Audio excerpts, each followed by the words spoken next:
नमस्कार, मैं डॉक्टर हिमांशु धवन और आज आपको बताने जा रहा हूँ बेसिकली वेरिकोसील कैसे उसको पहचाने। बेसिकली वेरिकोसील के लिए अगर आप बाहर जाते हो तो उसके लिए सर्जरी रिकमेंड कर दिया जाता है सीधा। तो सबसे पहले तो ये समझो कि वेरिकोसील हुआ है या नहीं, क्योंकि मोस्ट ऑफ द पेशेंट्स को वेरिकोसील के अंदर बहुत कंफ्यूजन होती है। हाइड्रोसील, वेरिकोसील, फिर उसके बाद स्पर्मेटोसील, मतलब सब में सील सील है। भैया है क्या चीज है वेरिकोसील? तो देखो समझना ध्यान से, वेरिकोसील जो है वो बेसिकली आपके वेन्स के अंदर रिफ्लक्सिस होने के बाद बनता है इन्फ्लेमेशन वाली वेन्स पे। अब इन्फ्लेमेशन कैसे होती है? इन्फ्लेमेशन होती है कॉज बाय आपकी वेन्स के अंदर जो वॉल्स होते हैं, वॉल्स का खराब होना या बार बार डैमेज होना, जिसकी वजह से वहां पर सूजन आती है। अगर मान के चलो, अगर आपके किसी हाथ पे या किसी टांग पे या किसी भी एक बॉडी पार्ट पे मैं बार बार हिट करूंगा और करता ही रहूंगा तो वहां पर उस जगह पे सूजन आएगी। वो सेम प्लेटफॉर्म पे समझना कि आपकी वेन्स के अंदर के ब्लड के फ्लो की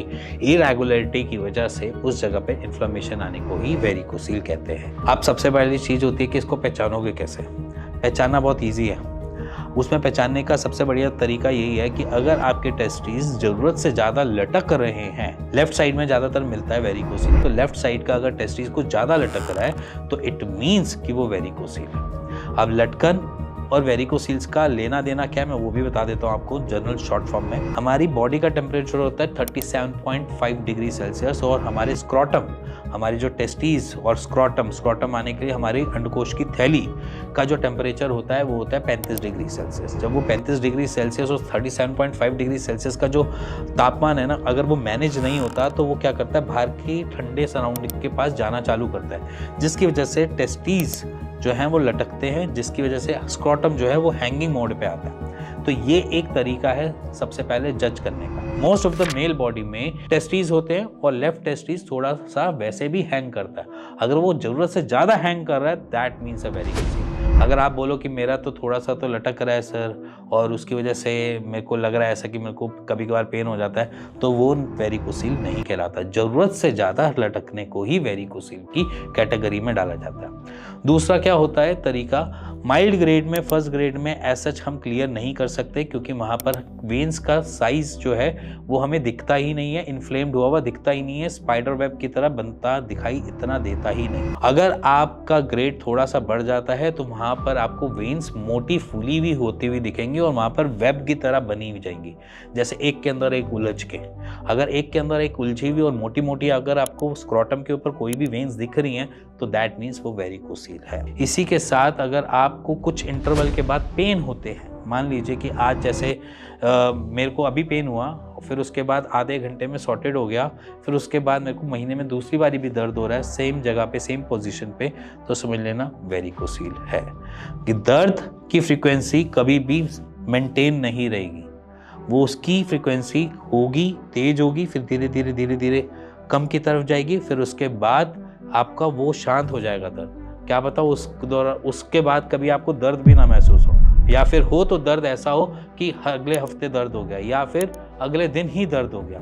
वो दर्द भी रिफ्लक्सिस होने की वजह से ही पड़ता है। अगर मान के चलो वो जो ब्लड का फ्लो जो रिफ्लक्सिस क्रिएट कर रहा है उसकी वजह से ही वो दर्द बढ़ने के आसार होते हैं। आपका थाइस की तरफ जा सकता है, मतलब ये जो अपनी जांघें होती हैं जांघों की तरफ जा सकता है, ऊपर नाभि की तरफ आ सकता है, पीछे की तरफ जा सकता है, और उसका दर्द सिर्फ और सिर्फ स्क्रॉटम पे भी हो सकता है। मतलब अगर आपको कोई ऐसा दर्द महसूस होए जो स्क्रॉटम से चलता हुआ नाभि की तरफ या स्क्रॉटम से चलता हुआ थाइस की तरफ जा रहा है तो समझ लेना वो वेरिकोसील है। अब इसी के बाद सबसे मेन चीज जो आती है, अब मोस्ट ऑफ द पेशेंट्स को वेरिकोसील तब पता चलता है जब उनका फर्टिलिटी टेस्ट होता है, जिसको हम नॉर्मली सीमन एनालिसिस का टेस्ट बोलते हैं। अगर सीमन एनालिसिस के टेस्ट की रिपोर्ट्स में आपकी जो शुक्राणु हैं वो कम होते हुए दिखाई देने को मिल रहे हैं और आप गोलियां खा रहे हो, सारी चीजें खा रहे हो, फिर भी वो लोअर की तरफ जा रहे हैं और मोटिलिटी वो धीरे धीरे खराब हो कर रहा है, तो समझ लेना वो वेरिकोसील के भी लक्षण हो सकते हैं।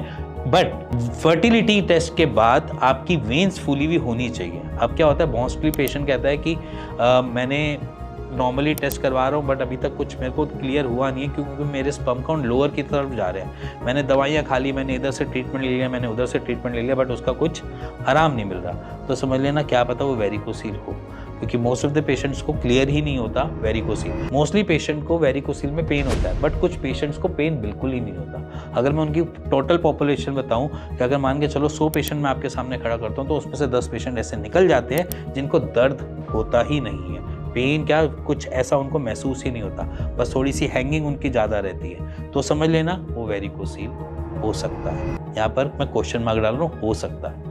तो ये कुछ लक्षण हैं जो बेसिकली मेन लक्षण मान देते हैं कि अगर आपको ऐसा कुछ महसूस हो रहा है तो समझ लेना वेरिकोसील के वो एक सिम्टम है। आप खुद से जानोगे कैसे?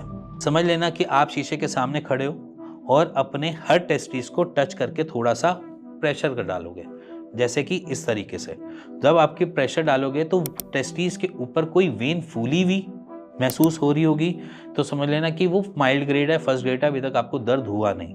अगर उसमें दर्द हो जाता है और आपको तीखा दर्द होता है तो समझ लेना वेरिकोसील हो सकता है। इन्फ्लेमेशन के रीज़न और भी हो सकते हैं, स्पर्मेटोसील भी हो सकता है, या फिर नॉर्मल कोई इन्फेक्शन भी हो सकता है, ऑर्काइटिस भी हो सकता है। तो अगर मोस्ट ऑफ द केसेस में हम ये देखते हैं कि कुछ और भी अगर इन्फ्लेमेशन है या कुछ भी है, तो वहाँ पर जब हम टच करते हैं तो ही दर्द होता है। बट इसका क्या होता है, जब हम प्रेस करते हैं या फिर अच्छे से उसको थोड़ा सा दबा कर देखते हैं तो हमारा दर्द बढ़ता है।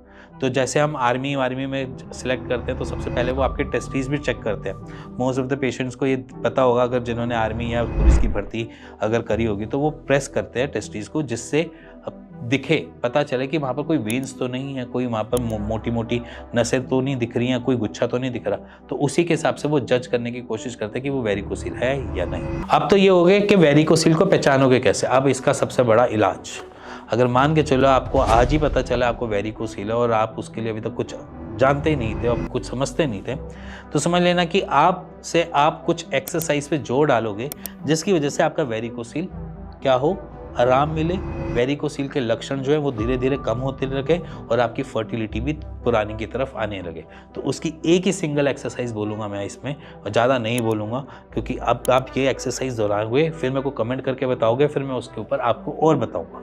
तो सबसे पहले समझना कि आपने एक लेग रेस वाली एक्सरसाइज है, आपकी स्क्रीन पर दिख रही होगा, जिसमें हमने पैरों को ऊपर करना है और लेटे रहना है।